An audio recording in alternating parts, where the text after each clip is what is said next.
అనగనగా ఒక అడవిలో ఒక తాబేలు కుందేలు ఉండేది. కుందేలు తను వేగంగా నడవగలనే గర్వంతో ఉండేది. తాబేలు నడకం చూసి వెక్కిరిస్తూ ఉండేది. ఇలా ఉండగా ఒకరోజు, ఏమోయ్ తాబేలు తాత, మనం ఒక పరుగు పందెం పెట్టుకుందామా? ఓ అలాగే. వాటిలో ఎవరు గెలిస్తే వారికి మంచి బహుమతి కూడా వస్తుంది.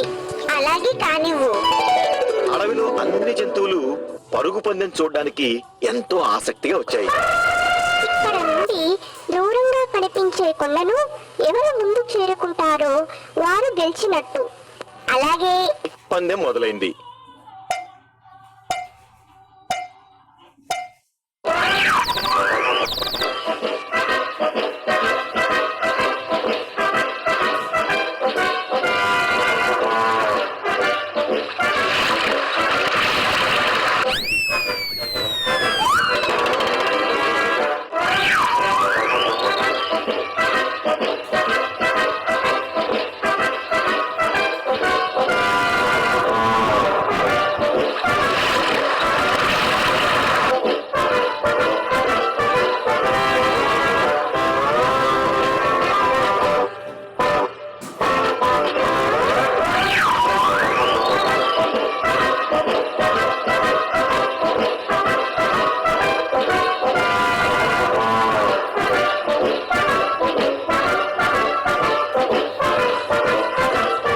కొంత దూరం వెళ్ళాక కుందేలు వెనక్కి తిరిగి చూసింది.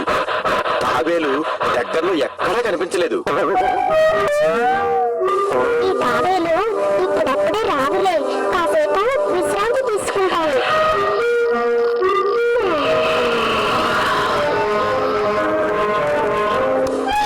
అలా విశ్రాంతి తీసుకుంటూ తెలియకుండానే నిద్రపోయింది.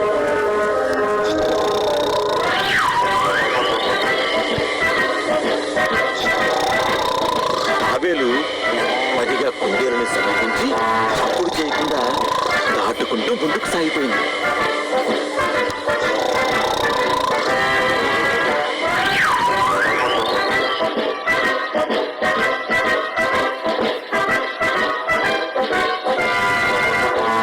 కొంతసేపటి తర్వాత నిద్రలేచిన కుందేలు గబగబా కొండ దగ్గరికి పరిగెత్తింది.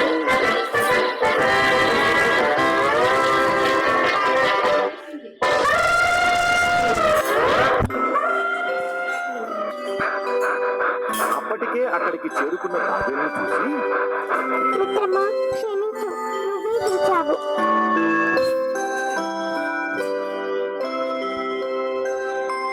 మరి